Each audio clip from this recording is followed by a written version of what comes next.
Assalamualaikum warahmatullahi wabarakatuh. Ketemu lagi bersama saya si Anggreni, mahasiswa Universitas Muhammadiyah Cirebon, kelas akuntansi semester 2A. Video kali ini itu untuk memenuhi tugas kewirausahaan Islami, saya akan coba sedikit membicarakan tentang pembiayaan, yaitu konsep pembiayaan dalam perbankan syariah. Pengertian pembiayaan itu pengertiannya itu adalah sebuah pendanaan yang dikeluarkan untuk mendukung sebuah investasi yang telah direncanakan. Perkataan pembiayaan pada intinya itu adalah I believe, I trust, artinya itu saya percaya, saya menaruh kepercayaan. Seperti menaruh dana tersebut harus digunakan dengan benar, adil, dan harus disertai dengan ikatan dan syarat-syarat yang jelas dan saling menguntungkan bagi kedua belah pihak ya. Dalam pelaksanaan pembiayaan sendiri itu ini yang secara syariah ya, ada dua aspek yang sangat penting. Yang pertama itu ada aspek syar'i, yang kedua aspek ekonomi. Aspek syar'i itu maksudnya adalah setiap realisasi pembiayaan kepada para nasabah, bank syariah berpedoman pada syariat Islam. Dan yang kedua aspek ekonomi, yakni setiap mempertimbangkan perolehan keuntungan baik bagi bank syariah ataupun nasabah bank syariah. Bank syariah merupakan lembaga intermediasi keuangan yang kegiatan operasionalnya itu bebas dari unsur-unsur yang dilarang oleh Islam seperti masyir, gharar, riba, riswah, dan batil. Dalam kegiatan penyaluran dana bank syariah itu melakukan investasi dan pembiayaan. Disebut investasi itu karena prinsip yang digunakan ialah prinsip penanaman dana atau penyertaan. Disebut pembiayaan karena bank syariah menyediakan dana guna membiayai kebutuhan nasabah yang memerlukan dan layak memperolehnya ya. Falsafah pembiayaan. Kaitan antara bank dengan uang itu sangat penting. Namun dalam pelaksananya harus ada al-qard atau suatu akad. Suatu akad pinjaman atau penyaluran dana kepada nasabah dengan ketentuan bahwa nasabah wajib mengembalikan dana yang diterimanya kepada lembaga keuangan syariah pada waktu yang telah disepakati oleh lembaga keuangan syariah dan nasabahnya sendiri ya. Surat berharga.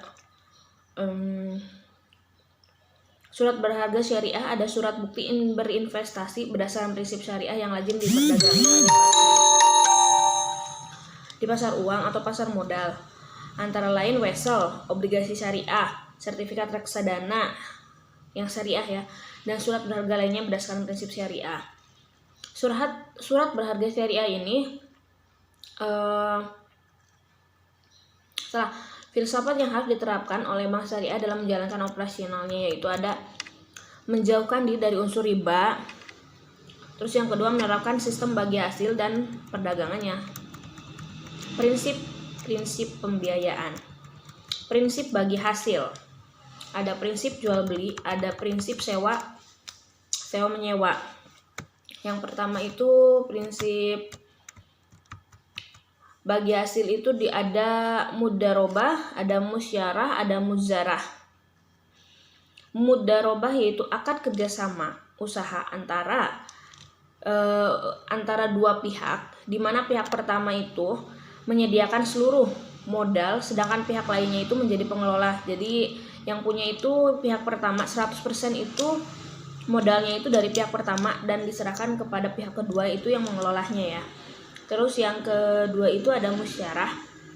Musyarah yaitu akad kerjasama antara dua belah pihak atau lebih, dua atau lebih, untuk suatu usaha tertentu di mana masing-masing pihak memberikan kontribusi dana.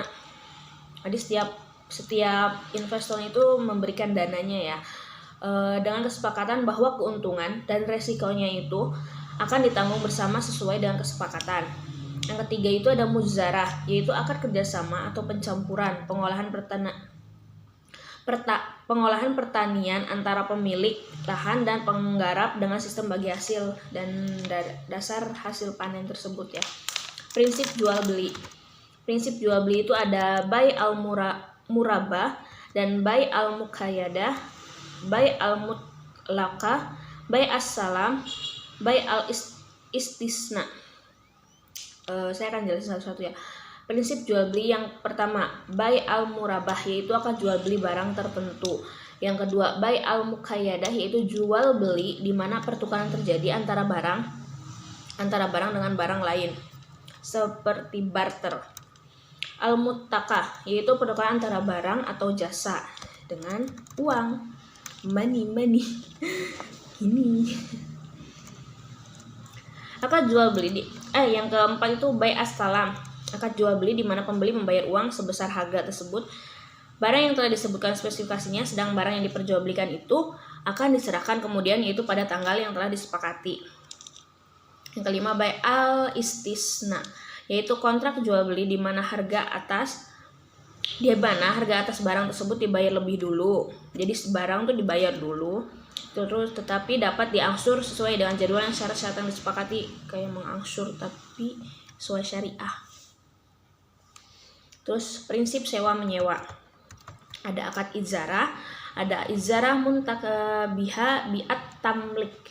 Yang pertama itu akad ijarah, yaitu akad pemindahan hak guna barang atau jasa melalui pembayaran upah sewa tanpa diikuti dengan pemindahan kepemilikan atas barang itu sendiri ya.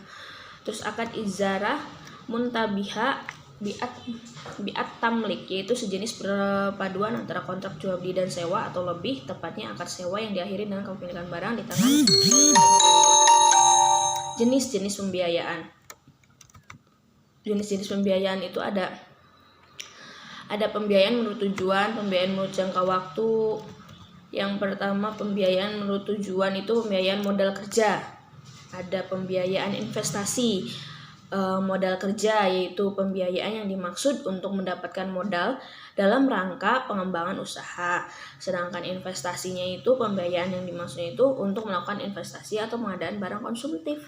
Terus yang kedua, pembiayaan menurut jangka waktu. Pembiayaan jangka waktu pendek, ada pembiayaan jangka waktu menengah, pembiayaan jangka waktu panjang. Kalau jangka waktu pendek itu pembiayaan yang dilakukan itu waktu 1 bulan sampai dengan 1 tahun. Sedangkan menengahnya itu 1 tahun sampai dengan 5 tahun. Dan jangka waktu panjangnya itu lebih dari 5 tahun ya. Analisis kelayakan pembiayaan. Secara umum, analisis itu kelayakan pembiayaan terdiri atas beberapa tahap, yaitu yang pertama, pendekatan analisis terhadap pembiayaan. Beberapa pendekatan yang dapat diterapkan yaitu ada pendekatan jaminan, pendekatan karakter, pendekatan kemampuan pelunasan, pendekatan dengan studi kelayakan, dan pendekatan fungsi-fungsi bank. Terus ada penerapan prinsip analisis pembiayaan yang berdasarkan 5C, yaitu karakter, capacity, capital, kolateral, dan condition. Yang ketiganya itu penerapan prosedur analisis pembiayaan. Aspek yang penting dalam analisis pembiayaan ada berkas dan pencatatan. Terus ada data pokok analisis, pendahuluan, penelitian data, penelitian atas realisasi usaha, penelitian atas rencana usaha, penilaian barang jaminan, serta laporan keuangan dan penelitiannya.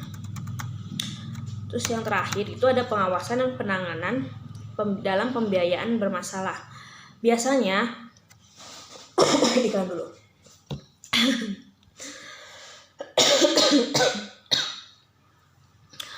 Biasanya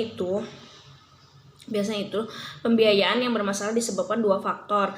Ada faktor intern sama ekstern. Kalau faktor intern itu ada faktor yang ada di dalam perusahaannya sendiri. Yang paling dominan itu dalam proses manajerialnya ya, manajerial perusahaannya sendiri. Terus yang eksternalnya itu biasanya seperti dengan bencana alam, terus peperangan atau perubahan kondisi perekonomian, ada perdagangan dan lain-lain. Langkah pengamanan yang bisa dipakai. Yang pertama, sebelum realisasi pembiayaannya, sebelum realisasinya. Dalam tahapan ini, berdasarkan persetujuan nasabah di atas, bank melakukan penutupan asuransi dulu atau pengikat agunan jika diperlukan ya. Terus setelah itu selesai baru pembiayaan akan dilakukan. Terus yang kedua ada setelah realisasi pembiayaan. Bagi bank, pencairan pembiayaan barulah akhir episode permohonan yang selanjutnya merupakan awal pemeliharaan dan pemantauan pembiayaan. Dalam tahap awal, pencairan dana diarahkan pada pembiayaan sebagai diajukan dalam permohonan atau persetujuan bank. Jangan sampai bocor, dalam arti jangan sampai kesepakatan itu diketahui oleh pihak luar ya. Selanjutnya, bank melakukan pembiayaan dan kontrol atas aktivitas bisnis nasabah.